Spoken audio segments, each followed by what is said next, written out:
సింగరేణిలో వ్యవస్థ కుప్పగూలింది. కార్మికులకు సేవ చేయాల్సిన హాస్పిటల్స్ అన్నీ షేవ్ చేస్తున్నాయి.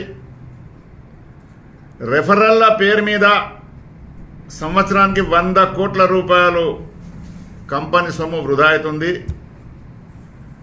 ఒక చిన్న టెస్ట్కు పంపిస్తే 10 టెస్టులు పెట్టి మొత్తం కంపెనీని దోచుకుంటున్నారు. కార్మికులు కూడా పోతే కంపెనీ ఇదే ఇస్తుంది భయ్, నాకు ఇది కావాలంటున్నారు. అట్లా కార్మికుల జేబులో కత్తిరిస్తున్నారు. బెడ్ మీద పెట్టి బ్లాక్మెయిల్ చేస్తున్నారు కార్పొరేట్ హాస్పిటల్ వాళ్ళు. భార్య పిల్లలను చుట్టూరుగా నిలబెడుతున్నారు. కంపెనీ రెఫర్ చేసింది ఈయనకు స్టంట్ వేయాలి. కంపెనీ ఇచ్చే స్టంట్కు మాకు 40,000 ఇస్తారు, దీనికి గ్యారంటీ లేదు, వారంటీ లేదు. నా దగ్గర ఇంపోర్టెడ్ ఉన్నదని చూపించి కార్మికుని బెడ్ మీద కూర్చునబెట్టుకుని చుట్టూరుగా కోడలను, కొడుకును, భార్యను అందరినీ నిలబెట్టి, మరి అదైతే 25 సంవత్సరాలు ఉంటుంది ఇంపోర్టెడ్, అది వేయాలన్నా ఇది వేయాలన్నా, అది వేయాలంటే మిగతా 2 లక్షల రూపాయలు మీరు కట్టాలి. అంటే మానసికంగా కార్మికునికి ఆ విధంగా కూడా చంపే ప్రయత్నాలు కార్పొరేట్ దవాఖానా వాళ్ళు చేస్తున్నారు. ఇది సింగరేణిలో ఉన్న దవాఖానలో ఉన్న ఆఫీసర్లకు, పర్సనల్ డిపార్ట్మెంట్ అందరికీ తెలుసు. అయినా కళ్ళు మూసుకొని పంటున్నారు నాముల్లో ఏం పోయిందని, కార్మికులను దోచుకోండి అంటారు. అట్లనే మందుల వ్యవహారంలో కూడా ఇదే జరుగుతుంది.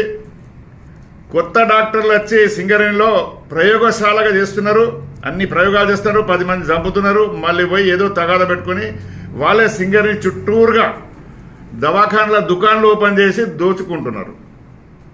ట్రేడ్ యూనియన్లు గట్టిగున్నాయి, విప్లవ కార్మిక సంఘాలు గట్టిగున్నాయి. అప్పుడు మేనేజ్మెంట్ గజగజలాడింది, ట్రీట్మెంట్ అయింది, మంచిగా పనిచేసిండ్రు. ఇప్పుడు ఏఐటీసీ గెలిచినప్పటి నుండి రికగ్నైజ్డ్ యూనియన్ అన్న పేరుతోటి దోచుకుంటారు, దండుకుంటున్నారు. ఒకటి, కార్మికునికి లోకల్ దవాఖానలో ఇప్పుడున్న డాక్టర్ల మీద నమ్మకం లేదు. మాకు ప్రతి ఒక్కరు హైదరాబాద్ పంపించాలంటున్నారు. వీళ్ళు కూడా మీరు చూడండి, ఆర్ఎంపీ డాక్టర్ పల్లె నుండి ఎవరికైనా రెఫర్ చేస్తే హైదరాబాద్కు 25% కమిషన్ ఇస్తాడు. ఆ పద్ధతిలో సింగరేణిలో కూడా కొనసాగుతుంది. దీనిపైన విచారణ లేదు, విజిలెన్స్ లేదు, సర్వనాశం అవుతుంది. అందుకే హెచ్ఎంఎస్ ఒకటే చెప్తుంది, ఆర్టీసీ ఏ విధంగా అయితే హైదరాబాద్లో ఒక దవాఖానా కట్టిందో ఆ రీతిలో 5 ఎకరాల భూమి కొనండి. 100 ఎకరాలు కాదు, 50 ఎకరాల్లో 5 ఎకరాల భూమి నేను కొనిస్తా, అక్కడ కంపెనీ దవాఖానా పెట్టండి, అందరు డాక్టర్లు అక్కడికి వస్తారు. ఎవరు అవసరం ఉందో, ఏ టైంలో ఏ స్పెషలిస్ట్ అవసరం ఉందో వాడిని పిలిపించుకోవచ్చు, ఆయనను ట్రీట్మెంట్ ఇవ్వచ్చు, కార్మికులకు బాగుంటుంది. కనుక హెచ్ఎంఎస్ ఒకటే డిమాండ్ చేస్తుంది, దోపిడీ జరుగుతుంది, కార్మికుల దగ్గర దోచుకుంటున్నారు, సింగరేణి దగ్గర దోచుకుంటున్నారు. ప్రైవేట్ దవాఖాన వాళ్ళు సింగరేణిలో ట్రీట్మెంట్ సరిగ్గా ఇస్తలేరు. కరోనా పీరియడ్లో అయితే చెయ్యి కూడా ముట్టుకోలేదు, గజం దూరం నుండి పెట్టి ఏంటిది చెప్పు, అపో దూరం పో. డాక్టరే చచ్చిపోయినట్టు భయపడితే కార్మికుడు ఎంత భయపడాలి. అటువంటి తమాషా జరిగింది ఆజమాయిష్ లేకపోవడం వలన. కనుక హెచ్ఎంఎస్ ఒకటే కోరుతుంది, మెడికల్ ట్రీట్మెంట్ అన్నది ఇంపార్టెంట్. ఇవాళ మేము జేబీసీసీలో మనిషి రిటైర్డ్ అయిన తర్వాత కూడా 10 లక్షల రూపాయల ట్రీట్మెంట్ రెఫరల్కి ఇవ్వాలి. పెద్ద రోగాలు వస్తే రెఫర్ చేయడానికి, మిగతా అన్ని చిన్న వాటికి ఇక్కడనే ట్రీట్మెంట్ ఇవ్వాలి. అయితే ఒక కార్మికుడు, రిటైర్డ్ అయిన కార్మికుడు కార్డు తీసుకుని వస్తే చూస్తే ఏటీఎం కార్డు లాగా దాన్ని ఏటీఎం నుండి ఎట్లా పైసలు గుంజుకుంటారో కార్మికుని జీతం అందులోకి ఏటీఎం కార్డు నుండి తీసుకున్నట్టు తీసుకుంటున్నారు. కనుక లోపభూయిష్టమైన పరిపాలన, లోపభూయిష్టమైన కరప్షన్, మెడికల్ కరప్షన్ నడుస్తుంది.